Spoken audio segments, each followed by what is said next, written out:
தொடர்ச்சியான தோல்விகள். CSK owner கொடுத்த என்ட்ரி ஆரம்பமே சரியில்லை. முக்கிய வீரர்களை அணியிலிருந்து நிரந்தரமாக நீக்க முடிவு. அதுவும் இப்போதே. அதிர்ச்சி கொடுத்த சிஎஸ்கே நிர்வாகம்.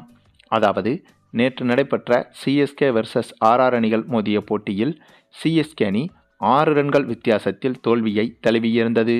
மேலும் 6 ரன்கள் வித்தியாசத்தில் தானே என்று இதை சாதாரணமாகவும் எடுத்துக்கொள்ள முடியாது.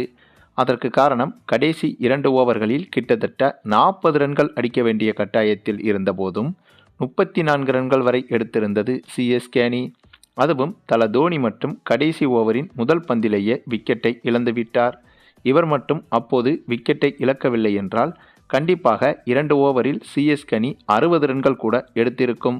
ஆகவே இப்படிப்பட்ட ஒரு அதிரடியான ஸ்குவாடை வைத்துக்கொண்டு எதற்காக மேட்ச் முழுவதும் டிஃபென்ஸ் ஆடி மொத்த பிரஷரையும் கடைசி வரை கொண்டு சென்று இப்படியாக தோற்க வேண்டும் என்பதுதான் பலரது குற்றச்சாட்டாக இருந்து வருகிறது.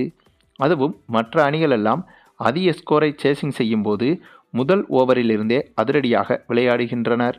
ஆனால் நம்முடைய சிஎஸ்கே அணி மட்டும்தான் குறிப்பாக இந்த சீசனில் ரொம்பவும் சுமாரான தொடக்கத்தை கொடுத்து மிடில் ஆர்டரிலும் சுமாராக விளையாடி கடைசி ஒரு சில ஓவர்களில் பார்த்து கொள்ளலாம் என்று விளையாட, ஆனால் கடைசி சமயத்தில் அடுத்தடுத்து விக்கெட்டுகள் விழ, இதனால் எதிர்பார்த்த ரிசல்ட் சிஎஸ்கே அணிக்கு கிடைப்பதில்லை.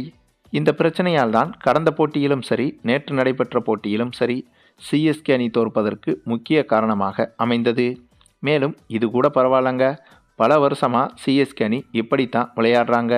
ஆனால் இந்த சீசனில் சிஎஸ்கே அணியோட ஃபீல்டிங் என்பது ரொம்பவே மோசமாக இருந்துச்சுன்னே சொல்லலாங்க. கைக்கு வந்த கேட்சை விடுறாங்க, கைக்கு வந்த பந்தை பிடிக்காமல் பவுண்டரி விடுறாங்க, எக்ஸ்ட்ரா ரன்களை விடுறாங்க. இப்படி ஃபீல்டிங்லையும் ரொம்பவே சொதப்புறாங்க சிஎஸ்கே அணி.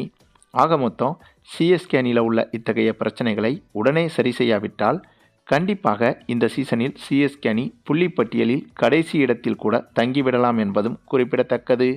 ஆகவே இதை உணர்ந்த சிஎஸ்கே ஓனர் தற்போது அதிரடியாக சில நடவடிக்கைகளை எடுத்துள்ளார்.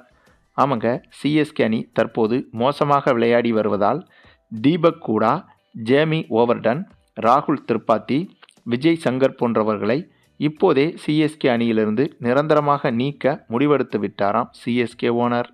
ஏனென்றால் இந்த நால்வர்தான் சிஎஸ்கே அணியின் தோல்விகளுக்கு முக்கிய அங்கமாக இருந்து வருகின்றனர். அதே போல இந்த பட்டியலில் நம்முடைய ரவிச்சந்திரன் அஸ்வினும் மதிஷா பதிரனாவும் கூட இருக்கின்றனர்.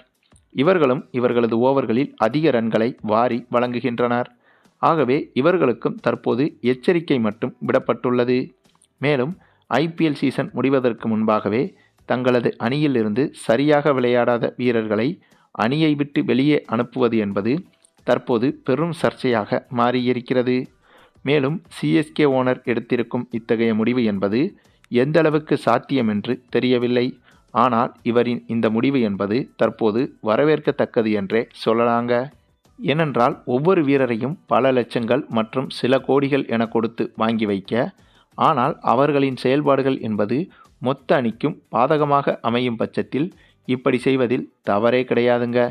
சரி, நீங்கள் சொல்லுங்கள், சிஎஸ்கே ஓனர் எடுத்திருப்பதாக சொல்லப்படும் இந்த ஒரு முடிவை பற்றி நீங்கள் என்ன நினைக்கிறீங்கன்னு உங்களுடைய கருத்துக்களையும் கமெண்டில் தெரிவிங்க. மேலும் இந்த வீடியோ பிடிச்சிருந்தா லைக் பண்ணுங்கள், மற்ற அனைவருக்கும் ஷேர் பண்ணுங்கள், மறக்காமல் நம்ம சேனலை சப்ஸ்கிரைப் பண்ணுங்கள்.